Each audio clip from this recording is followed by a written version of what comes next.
The most important piece of safety equipment is you. The first thing I want to bring up is a float. Not everybody uses a float when they dive. They use a reel on their sear gun. That's okay. But the beauty of having a float is you can see this one. It's an inflatable. It's bright. It's easy for you to be seen in the water. Some of them have variations where you can even put a dive flag right here coming out of the top. And if you get tired or something were to happen, you can always use this as a flotation device and lay on it and relax. I typically dive with a reel often, but I do like floats, especially in the blue water. You never know what you might find. Well, one unique thing that I have found for floats as far as safety goes too is even if you're diving with a reel, you and your buddy, is that, and we're going to get to the buddy system in a second, but you and your buddy, is that you can have one of these floats with a piece of line tied to the front of it, maybe just like 3 feet, 4 feet. And as you do one up, one down, the other guy just hands the float off while you sit there with the float. And that way boats can see you if they're looking. Boats can see you, and it's designated. Somebody is always spotting at each time, so you have to stay together. It's a really good little tip and a tool. And then worst case scenario, you throw your fish on your stringer, which could be attached to here or any one of these loops here. You throw your fish on it, and that way you don't have to worry about sharks coming to get you, or keep it off you so you can dive free and not have to worry about getting finned in the back like some of us have had before, sitting on the bottom. Or it's always fun when you have your fish stringer attached to you with fish on it and they decide to wake back up or twitch and end up stabbing you in the back or scare the bejesus out of you. So that's the float.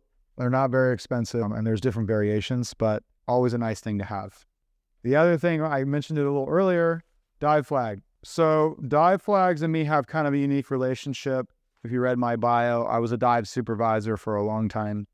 And what I found with dive flags is that if you have a dive flag up, for some reason, especially near the coast, boats tend to just be more attracted to it than anything. And it always drives me crazy. Everybody wants to see what's going on, so they come close. That being said, I always recommend putting a dive flag up for 2 reasons. A lot of places, it's law to have a dive flag up, so someone knows what's going on near you. Number 2 is that if you do get run over or hit by a boat, God forbid, or have a close call, you're going to be legally in the right, and also in the right to go chew that guy's ass. If, it's a commercial guy or somebody, you could be like, hey man, what are you doing? Now, if you don't have a dive flag up and that happens, it's on you. That's your own fault, according to the law. And, no one's looking for you, essentially. It's hard to see a diver anyways, as it is, let alone if there's no flag or float. So that covers those dive knives. So first, let's cover this knife. This to me is just your standard regular dive knife. It's got a serrated edge on one side. That's really good for cutting, especially Dyneema line, and we'll get into that later on in the course. Straight edge, good for slicing, really ideal for braining a fish, and then you use the serrated edge, cut the gills, bleed the fish, and we get into that as well. But the biggest thing about a dive knife is I hear a lot of people ask me is where do I put it? And for a long time, I had my dive knife and I put it inside my calf, so that as I went through kelp or line or whatever it was, it wouldn't typically snag here between here and the sheath. But in other places, I always say, just put it either on your belt or anywhere on your body, on a vest, whatever it is, where you can grab it with both hands. I'm not a big dive knife guy. I don't like to put a knife on my shoulder. The reason why is because if this arm is got a fish in one hand or something like that, and it's preoccupied holding my gun, now I only have one hand to try to grab it, and I may or may not be able to grab it out. The other thing is make sure you put this thing where you can safely put it back and not end up stabbing yourself. These knives are like around 20 bucks, really cheap. And I'd say get cheap ones because you're going to lose a lot of these. I've lost like 3 in a matter of a year. So just be aware. Quick side story. One time I lost one, and as it was sinking to the bottom, I saw the sharks and dogtooth tuna trying to bite it. That was kind of funny. Dive knife, personal dive knife. All right, this is more of a deckhand knife.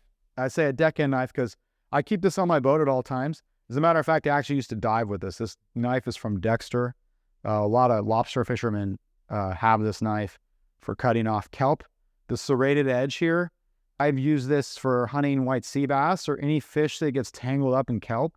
If you want to cut kelp off of your prop, or even just say you run over a lobster trap or a crab trap in your prop itself, or even on your anchor, you can cut. This stuff will slice right through kelp like butter.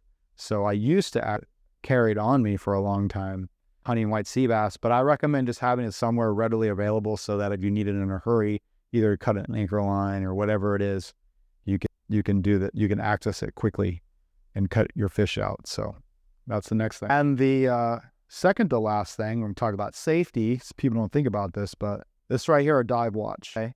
Reason why I threw this under safety is because with a dive watch, when you do your dive, we're going to get into this too. When you do your dive, you should be on the surface for at least 3 times the amount of the total dive. So let's say you dove for a minute.